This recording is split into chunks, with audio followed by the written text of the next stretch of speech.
ప్రభు మీతో ఉందునుగాక.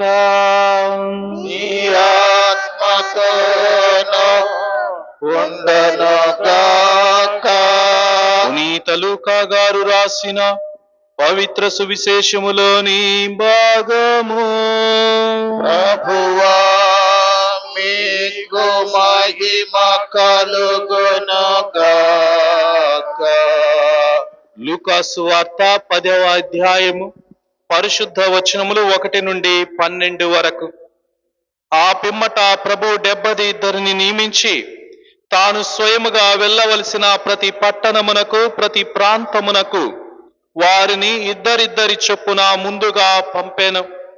ఆయన వారితో ఇట్లనెను, పంట విస్తారము కాని పనివారు తక్కువ కనుక తన పంట పొలముకు పనివారిని పంపవలసినదిగా యజమానిని ప్రార్థింపుడు. మీరు వెళ్ళుడి, ఇదిగో తోడేళ్ల మధ్యకు గొర్రె పిల్లల వలె మిమ్ము పంపుచున్నాను. మీరు జోలనైనా సంచినైనా పాదరక్షలనైనను తీసుకొని పోరాదు. మార్గ మధ్యమున మీరు ఎవరిని కుశల ప్రశ్నలు అడగవద్దు. మీరు ఏ ఇంట ప్రవేశించినను ఆ ఇంటికి సమాధానము కలుగునుగాక అని చెప్పుడు. శాంతి కాముడు అతట ఉన్న ఎడల మీ శాంతి అతనికి కలుగును, లేనిచో అది తిరిగి మీకే చేరును. ఆ ఇంటి వారు మీకు పెట్టు అన్న పానీయములను తినుచు త్రాగుచు అచటనే ఉండు. పనివాడు తన కూలీకి పాత్రుడు గదా. మీరు ఇల్లిల్లు తిరగరాదు. మీరు ఏ పట్టణములోనైనా ప్రవేశించినప్పుడు ప్రజలు మిమ్ము ఆహ్వానించి మీ ముందు పెట్టునదేదో దానిని భుజింపుడు. అచటి రోగులను స్వస్థపరచి దేవుని రాజ్యము మీ సమీపమునకు వచ్చినదని చెప్పుడు. కాని మీరు ప్రవేశించిన పట్టణ ప్రజలు మిమ్ము ఆహ్వానింపని ఎడల ఆ పట్టణ వీధులలోనికి వెళ్ళి మీ పాదములకు అంటిన మీ పట్టణపు దుమ్మును మీకు విరుద్ధముగా ఇచ్చటనే దులిపివేయుచున్నాము. అయినను దేవుని రాజ్యము సమీపించి ఉన్నదని గ్రహింపుడు అని వారితో చెప్పుడు. తీర్పు దినమున ఆ పట్టణము గతి కంటే సొదొమ పట్టణ గతి ఓర్వదగినదిగా ఉండునని మీతో చెప్పుచున్నాను. ఇది ప్రభు సువిశేషము. ప్రభువా మీకు స్తుతి కలుగునుగాక.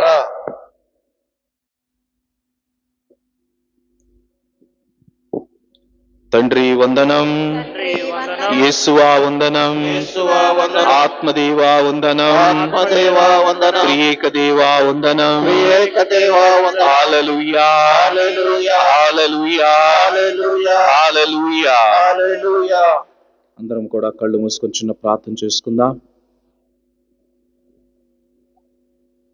దయగలిగిన తండ్రి, ప్రేమ కలిగినటువంటి ప్రభువా, భక్తుడైనటువంటి పునీత శౌరి వారి మధ్యస్థ ప్రార్థన ద్వారా మమ్మందరినీ దీవించమని, ఈ వాక్యాన్ని వినినటువంటి, ఈ వాక్యాన్ని ధ్యానిస్తూ ఉండగా ఈ వాక్యము ద్వారా మమ్మందరినీ కూడా తాకి స్వస్థపరచమని, మా హృదయాలను చెలింపచేయమని, మాలో ఉన్నటువంటి వ్యాధి బాధలను అన్నిటిని కూడా తీసివేసి మమ్మల్ని మీ పరిశుద్ధాత్మతో నింపి మమ్మందరినీ సంరక్షిస్తూ కాచి కాపాడమని ఈ చిన్ని ప్రార్థనను అతి పవిత్రమైన యేసయ్య నామం పేరిట అడిగి వేడుకొనుచున్నాము తండ్రి. ఆమేన్. ప్రియమైన పునీత శౌరి వారి భక్తులారా, చాలా మంది స్నేహం గురించి చాలా మాట్లాడుతూ ఉంటారు. ముఖ్యంగా స్నేహం అనేటువంటిది సంపాదించుకోవటం చాలా ఈజీ, చాలా తేలిక. స్నేహం అనేటువంటిది సంపాదించుకోవటం, ఒకరితో చెలిమి చేయటం, స్నేహం చేయటం చాలా ఈజీగా ఉంటుంది. కానీ ఆ స్నేహం అనేటువంటిది మరణించే వరకు కూడా కాపాడుకోవటం, ఆ వ్యక్తితోనే ఉండటం, ఆ వ్యక్తి కోసమే జీవించటం, ఆ వ్యక్తితోటి చెలిమి చేయటం అనేటువంటిది మహా కష్టం. మధ్యలో సంభాషణలు జరుగుతూ ఉంటాయి, మధ్యలో ఎన్నో సంఘర్షణలు జరుగుతూ ఉంటాయి. వాటన్నిటిని కూడా అధిగమించి స్నేహాన్ని నిలబెట్టుకున్నప్పుడే దానికి నిజమైనటువంటి స్నేహ విలువ అనేటువంటిది ఉంటుంది. మరి ఈనాటి మొదటి పట్టణంలో మనందరము కూడా ఆలకించి ఉన్నాం. యోబు గారు తన కుటుంబం అంతటి కూడా కోల్పోయినప్పుడు ఇక చివరికి మిత్రులు మాత్రమే ఉన్నది, తన స్నేహితులు మాత్రమే ఉన్నది. ఆ స్నేహితులు కూడా ఏమని అంటూ ఉన్నారు అంటే, నువ్వు ఏదో తప్పు చేశావు కాబట్టి ఈ రోజున నీ కుటుంబం అంతా నాశనం అయిపోయింది. నువ్వు ఏదో పొరపాటు చేశావు కాబట్టి, నీ జీవితంలో ఏదో పాపం చేశావు కాబట్టి నీ కుటుంబం అంతా కూడా సర్వనాశనం అయిపోయింది అని మిత్రులందరూ కూడా దూషిస్తూ ఉన్నారు. స్నేహితులు, తోడుగా నిలబడవలసినటువంటి స్నేహితులు, వెన్నుతట్టి ప్రోత్సహించవలసినటువంటి స్నేహితులు, కష్టకాలములో ధైర్యాన్ని ఇవ్వవలసినటువంటి స్నేహితులు చివరికి దూషించటం మొదలు పెడుతూ ఉన్నారు. అలాంటి సమయంలో కూడా యోబు గారు పలుకుతూ ఉన్నటువంటి మాట ఏమిటంటే, దేవుడు నాకు పరాయి వాడు కాదు, దేవుడు నాకు పరాయి వాడు కాదు, నేను దేవుణ్ణి దర్శిస్తాను, ఆయన యొక్క ముఖాన్ని దర్శిస్తాను అని గొప్పగా దేవుని పట్ల ఉన్నటువంటి విశ్వాసాన్ని యోబు గారు తెలియచేస్తూ ఉన్నారు. ప్రియమైనటువంటి శౌరి వారి భక్తులారా, చూడండి, కుటుంబాన్ని కోల్పోయాడు, ఆస్తిని కోల్పోయాడు, అనారోగ్యం వచ్చింది, మిత్రులు వదిలిపెట్టారు, ఈ లోకం సమస్తం ఏదైతే నమ్ముకున్నాడో అంతా కూడా కాలరాసిపోయింది, అంతా కూడా ఈ లోకములో కనిపించకుండా పోయింది. ఇక చివరికి తనకు ఉన్నటువంటి ఒకే ఒక్కరు దేవుడు మాత్రమే. కానీ అలాంటి కష్టకాలములో కూడా, అలాంటి బాధలలో కూడా దేవుణ్ణి మరవకుండా దేవుడు నాకు పరాయి వాడు కాదు అని యోబు గారు అంటూ ఉన్నారు. ఈ రోజున అలాంటి మాట మనము పలకగలమా? ఇంతటి కష్టకాలం యోబు గారు వలె అలాంటి కష్టం మనలో వస్తే, అలాంటి జీవితమే మనము తవి చూస్తే యోబు గారి వలె ఈ మాటలు పలకగలమా? ఏదైనా ఒకసారి మనము ప్రార్థన చేస్తే ఆ ప్రార్థనకు ప్రతిఫలము ఆశించి ఆ ప్రార్థనకు ప్రతిఫలం అనేటువంటిది పొందలేకపోతే దేవుణ్ణి దూషించటం మొదలు పెడతాం, దేవుణ్ణి దూషిస్తాం, అవసరమైతే దేవాలయానికి రాకుండా వెళ్ళిపోతాం. కానీ దేవుడు నిన్ను నిత్యము ప్రేమించేటువంటి దేవుడు, నీకు ఎప్పుడు కూడా తోడు ఉండేటువంటి దేవుడు. యోబు గారు సైతమే, ఎంతో ఆస్తిపరుడైనటువంటి యోబు గారు, అలాంటి యోబు తన జీవితాన్ని, సర్వస్వాన్ని మొత్తం కోల్పోయినా కానీ చివరికి దేవుడు నన్ను విడిచిపెట్టడు అనేటువంటి నమ్మకం తనలో ఉన్నది. ఆ నమ్మకమే తనని ఆ విధంగా మాట్లాడింపచేస్తూ ఉన్నది. దేవుడు నాకు పరాయి వాడు కాదు అనేటువంటి విషయాన్ని యోబు అంటూ ఉన్నాడు. చూడండి, అలాంటి మాటను మనము కూడా కష్టకాలంలో పలికే విధంగా ఉండాలి. ప్రియమైనటువంటి శౌరి వారి భక్తులారా, ఈ విధంగా యోబు గారు తన యొక్క మిత్రులను కూడా విడిచిపెట్టినప్పటికీ కూడా యోబు మాత్రం దేవుణ్ణి విడిచిపెట్టలేదు, దేవుని సన్నిధిని విడిచిపెట్టలేదు, దేవునితో సంభాషించాడు, దేవునితో మాట్లాడాడు. చివరికి నాదే పొరపాటు, నాదే తప్పు అని తెలుసుకొని యోబు తన జీవితములో ఇలాంటి పొరపాటు నేను ఎప్పటికీ చేయనని దేవుని ముందు అడుగుతూ ఉన్నాడు.